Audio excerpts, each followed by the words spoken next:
L'alliance du savoir-faire. De la passion au service d'une expérience culinaire.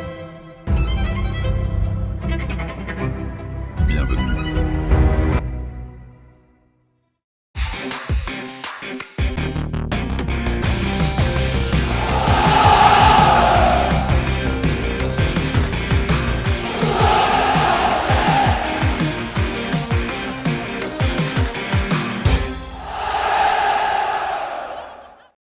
Salut à tous, bienvenue sur le talk show du Phocéen.fr pour parler de cette défaite de l'Olympique de Marseille face à Monaco. Je suis avec Maxence Volpe. Salut Max. Salut à tous. Toujours un plaisir d'avoir ton analyse. Slim Anayen est également présent. Salut Slim. Salut Seb, salut à tous. On embrasse Romain Canuti qui est en congé et Flo Benidriss, dit Béné pour les intimes, est avec nous. Salut Béné. Bonsoir Seb, bonsoir tout le monde. Et s'il y en a qui cassent les pieds, ils me le disent, on se fait des tête-à-tête, je viens avec Béné. Ça mange pas de pain, non? Je fais un peu d'MMA, donc ça va. Ce serait peut-être la solution en défense à l'OM du En défense centrale, oui. Ah mais je peux faire beaucoup mieux que Cornelius et Kondogbia, ça c'est sûr. Hein. Bon les amis, vous êtes encore présents comme à chaque émission sur Twitch et sur YouTube, et j'embrasse tous les gens que j'ai croisés à Monaco. C'est toujours un plaisir de mettre des visages sur nos lecteurs et suiveurs du Phocéen. Donc merci de votre fidélité et merci d'être la plupart du temps en notre compagnie. Les amis, première partie de cette émission. On salue également Loïc Lachaud à la réalisation de cette émission.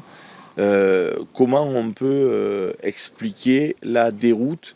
Pourquoi je vous pose cette question? Parce que l'OM avait encore une fois affiché un visage intéressant pendant la première demi-heure.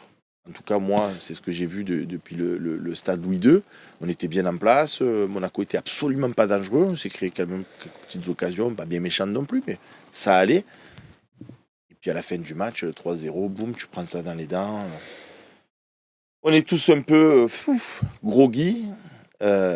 Comment on explique ça, Max? C'est un manque de talent, un manque de réussite, un manque d'implication, tout à la fois. Quel est ton regard? Par rapport à ce que tu viens de décrire, j'aurais plus tendance à dire que c'est un problème de mental. Hein.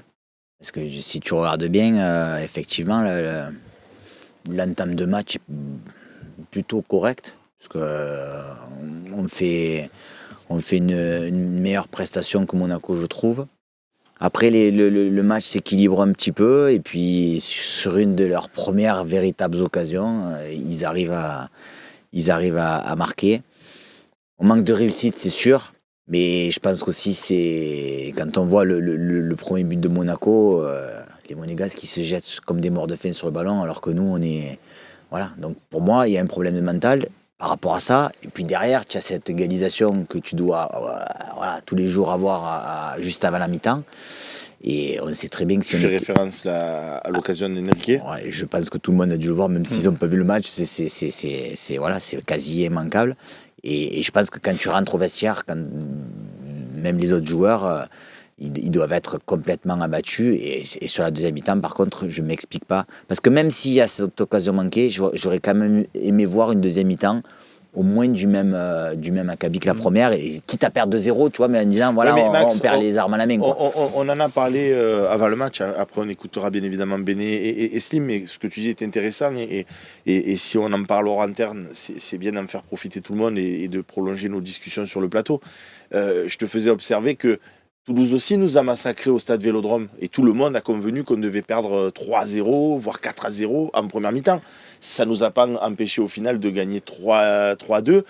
On aurait même pu gagner 4-1 si le but d'Euro n'avait pas été refusé pour oui, mais on dirait que ce que tu dis, c'est une généralité. Non, ça veut dire que Toulouse s'est effondré. Ça arrive des fois, mais ça arrive aussi que tu perdes 1-0 à la mi-temps contre le cours du jeu, et qu'en deuxième mi-temps, tu reviennes et que tu remarques 4 et que tu gagnes 4-1. Donc tout peut arriver. Je veux dire, c'est pas parce qu'il s'est passé ça en première mi-temps que forcément le fil conducteur du match va être négatif. Moi, je trouve que quand même, encore une fois, on manque de caractère. Voilà, on manque de caractère parce que on doit rentrer en deuxième mi-temps avec cette envie de faire beaucoup mieux, sachant que pour moi c'était un match au couteau et que maintenant on se retrouve dans une situation, on y reviendra sans doute plus tard, très très périlleuse.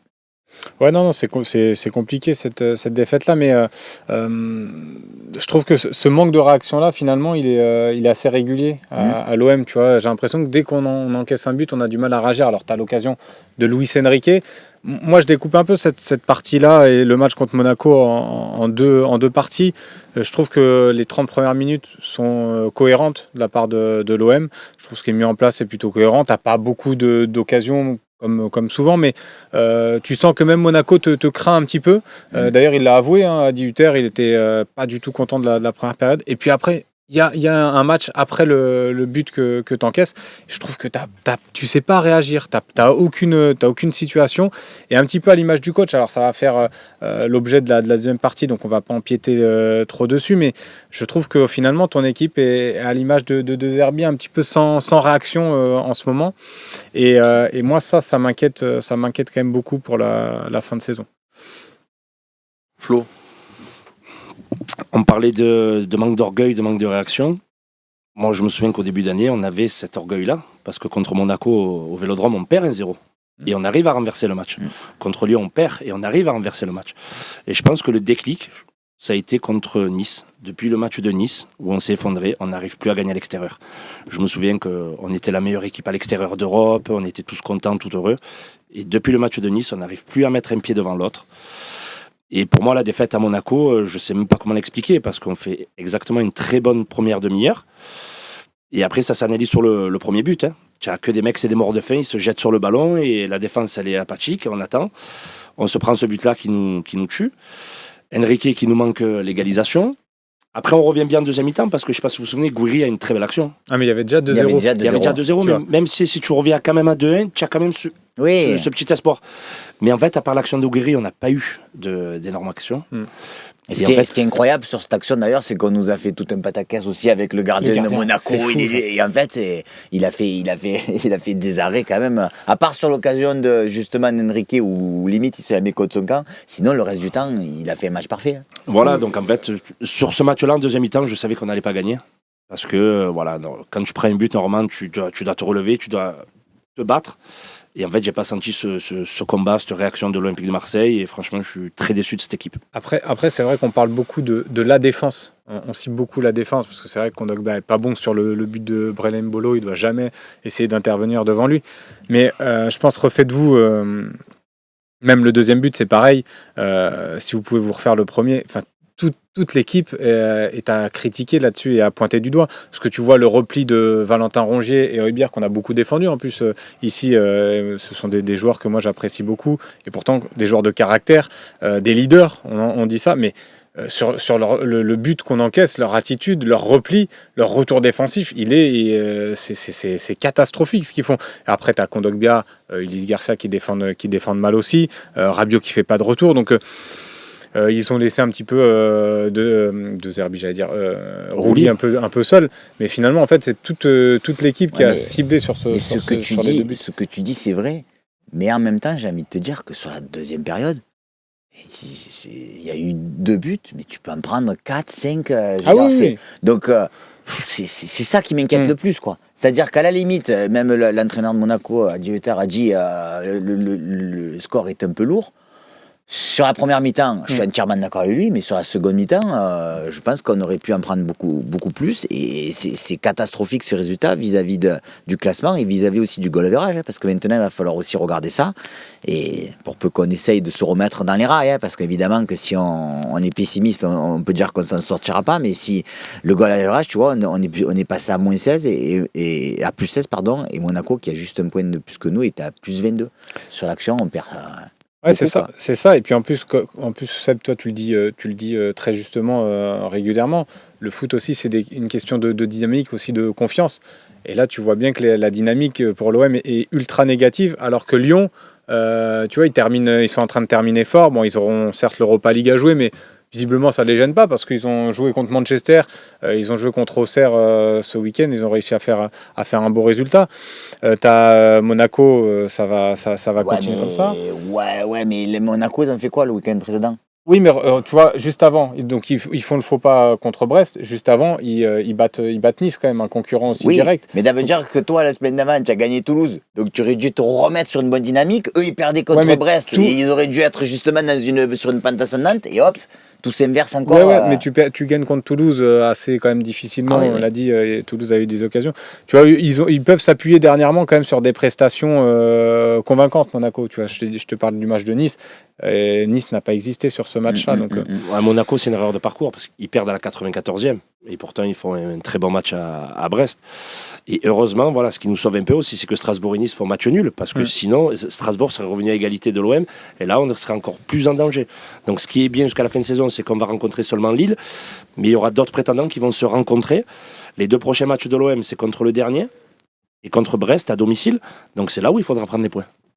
Mais moi, ce que j'ai peur, et effectivement, Seb a précisé on en a parlé en venant, j'ai peur que même en faisant 6 points sur les 2 prochains matchs, ça ne suffise pas. Hein.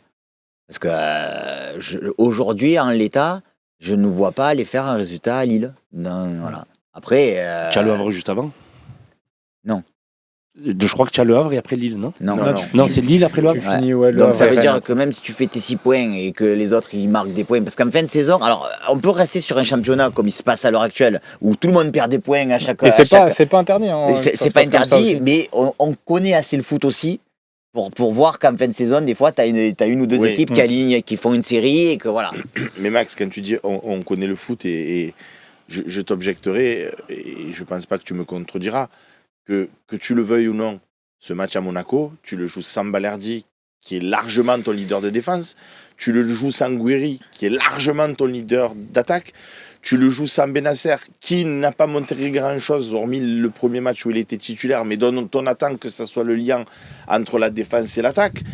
Et que Holberg, il avait 30 minutes dans les jambes, pour pas dire un quart d'heure, et qu'après il a sombré. Et tu joues un match par semaine. Non, mais ça, c'est d'autres débats pour la saison prochaine. Parce Oui, non, mais qu'effectivement, on c'est- se dit, on va se... Je dis ça parce que Lyon, qui joue 2 matchs par semaine depuis et qui a fait quand même un Ils gros sont pas match les le mêmes jeudi groupes non contre. plus. En termes de qualité de groupe, nous, on a un groupe très restreint, mais les Longoria Ouais. et Benatia l'ont dit en début d'année, on joue que le championnat, on va pas prendre 50 joueurs. Donc, voilà. Mais est-ce que Slim, toi, tu penses que, ou pas, est-ce que tu penses qu'avec le retour en forme, ou du moins titulaire de Guiri à la pointe de l'attaque de l'Olympique de Marseille, avec un Holberg qui aura quand même beaucoup plus de capacité physique que ce qu'il en a eu contre Monaco, est-ce que tu penses, et avec, espérons-le, le retour de Balerdi pour après le match de Montpellier, si tant est que Léo arrive à se remettre, Ou après Brest, peut-être. ou après Brest, est-ce que à un moment donné, ça peut tu crois que ça peut changer le visage de l'Olympique de Marseille, ou non, de toute façon, pour toi, quoi qu'il se passe, entre guillemets, ça va être compliqué d'inverser cette tendance dont tu disais toi-même qu'elle était négative. Ouais, elle est négative. Après, moi, je suis pas hyper confiant par rapport à ce que je vois depuis un moment aussi.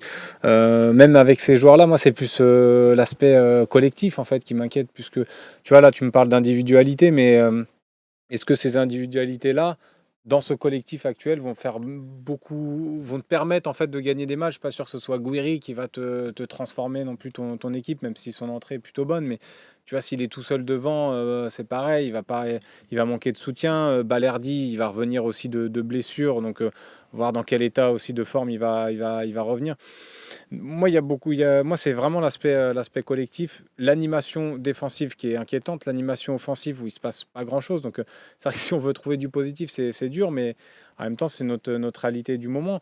Alors, il faut espérer, voilà, qu'une victoire là contre Montpellier, qu'on arrive à accrocher aussi une victoire contre Brest. Et il va falloir aussi espérer des faux pas. De toute façon, on est obligé, on va être obligé de regarder aussi le classement des autres sur cette fin de saison-là. Mais collectivement, je trouve qu'on n'a pas un collectif suffisamment fort pour être confiant là sur ce sprint final là. Bon, on va parler de la responsabilité de Roberto De Zerbi dans la seconde partie de notre émission. Avant ça, une petite pause publicitaire. Vous en avez l'habitude maintenant. Beaucoup de gens qui sont pessimistes, Max, forcément, on les comprend, mais D'un autre côté, j'ai envie de dire que tu l'étais toi-même avant le match de Toulouse. Après le match de Toulouse, tu as dit, bon, sur un malentendu, là, de nouveau, on a pris 3-0, une claque à Monaco, donc tu es de nouveau pessimiste. Mais Et si on la cartonne façon. Montpellier, parce que c'est pas interdit de les cartonner non plus, vu qu'on l'avait fait à l'aller, on peut le faire au retour. Et pour peu que d'un coup on se dise, putain, Monaco et Lyon, ils ont fait match nul, ne me demandez pas pourquoi. Et on va être tout sourire en se disant, bon, au final, ça va aller. J'ai l'impression que Mais les semaines se suivent précédentes. et se ressemblent pas. Ouais, mais là où ça se ressemble pas du tout cette semaine, c'est que les autres ont gagné.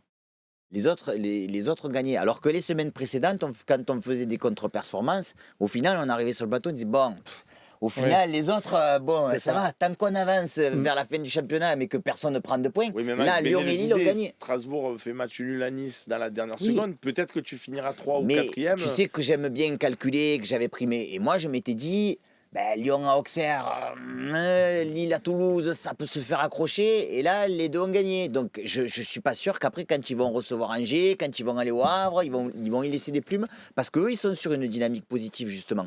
Alors, voilà. Après, évidemment, on verra ce qui va se passer. Il reste encore 5 matchs et on ne sait jamais. Mais j'ai peur que les autres arrivent à faire une meilleure fin de championnat que ce que je nous vois faire au jour d'aujourd'hui. Mais on peut encore une fois être surpris. Loïc, pendant la pause, là, il y a des copains sur Twitch qui me disent que les micros ont baissé. Est-ce que tu as une explication par hasard? Est-ce que tu as touché quelque chose ou pas? Est-ce que vous signez pour une 4e place Ah, ça, c'est aujourd'hui, au point où on en est maintenant? Ouais, mais après, tu dois jouer quand même un barrage. Hein, Non, mais et je tu sais, pas ce que- mais je te pose la question. Parce que j'ai tellement un point ou que même moi, sincèrement, la 4e place, ça m'irait parce que même si tu. Parce que Là, combien tu as dit? La La 4e. 4e. Parce que chaque semaine, on dégringole. Donc, jusqu'à un moment donné, si on va dégringoler à la 7e place, on n'aura pas de Coupe d'Europe l'année prochaine. Et là, ça fera très mal. Et Moi, t'es je pas pense- loin en plus de la 7e place. Non, On y moi est je pas pense loin. qu'on va pas se faire doubler par Nice et Strasbourg. Franchement, je vous le Non. dis, je pense que Nice et Strasbourg, ils ne doubleront pas. Parce que Strasbourg a un calendrier difficile en jouant encore Monaco et Paris. La semaine, Nice ce aussi, week-end je d'ailleurs. Hein Le week-end week-end prochain, prochain, c'est Monaco. Ouais, Monaco-Strasbourg. Mais j'ai peur de Lyon et Lille. Et Monaco, évidemment. Bon, les amis, on passe à la deuxième partie de cette émission.